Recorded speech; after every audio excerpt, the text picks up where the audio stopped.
Já pensou como seria a sua vida se tivesse o poder de ler os pensamentos das outras pessoas? Alexandre Monteiro, autor do livro Os Segredos que o Nosso Corpo Revela, defende que se aprendermos a decifrar a linguagem corporal, podemos descobrir o que as pessoas podem nos estar a omitir ou se o que elas estão a dizer é verdade. Quando comunicamos, o nosso corpo exprime nossos pensamentos, sentimentos e emoções. No processo de comunicação é emitido sinais dos quais não reparamos, mas que nos denunciam de forma mais ou menos óbvia.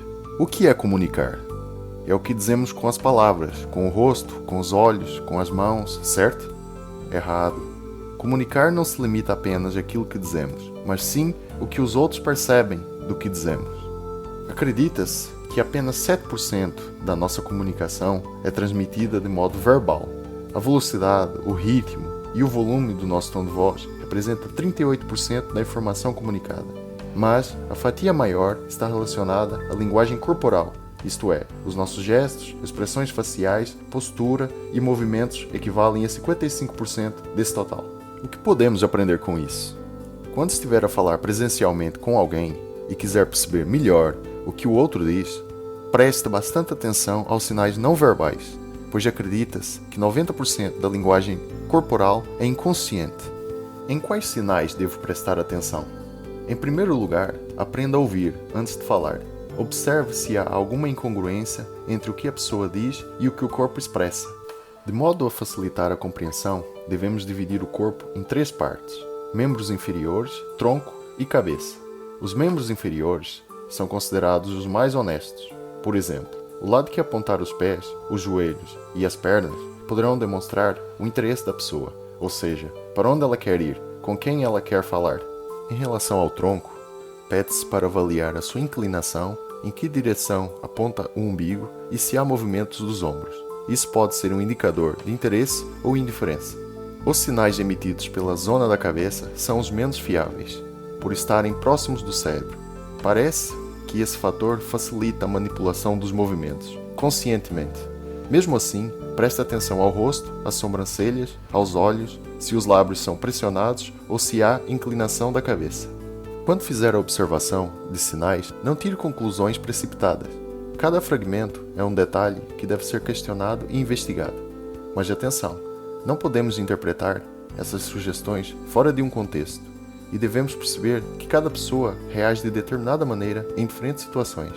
É preciso treino e prática para fazer uma boa leitura da linguagem corporal. O autor afirma que aprendeu o que sabe com os maiores especialistas do tema, desde ex-agentes do FBI, espiões, terapeutas, psicólogos, até aos investigadores do comportamento humano. Como causar uma boa primeira impressão?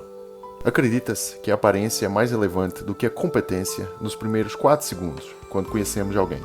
Fazemos inconscientemente uma pré-avaliação da pessoa que ficará guardada na nossa memória para sempre, mesmo que depois mudemos de opinião. Afirma-se que 4 segundos é o tempo máximo que levamos para formar a primeira impressão sobre quem acabamos de conhecer. Depois do julgamento ter sido feito, colocamos a pessoa numa categoria de amigo, ameaça ou indiferente. O autor do livro diz-nos para fazer o seguinte se quisermos causar uma boa primeira impressão. Primeiro, faça contato visual e depois faça o cumprimento social. O aperto de mão deve ser preferencialmente firme e a intensidade do mesmo deve ser semelhante à da outra pessoa. Não aperte para esmagar e não faça o aperto de mão rabo do peixe, ou seja, só são pressionadas as extremidades dos dedos. Se possível, aqueça as mãos. Em relação ao beijo social, evite encostar os lábios na bochecha da outra pessoa, pois pode ser considerado invasivo. Mantenha uma boa postura corporal, queixo em ângulo de 90 graus e peito para frente, sem exageros. Sorria, mas não em demasia. Fale de maneira a transmitir confiança, responsabilidade e cumplicidade.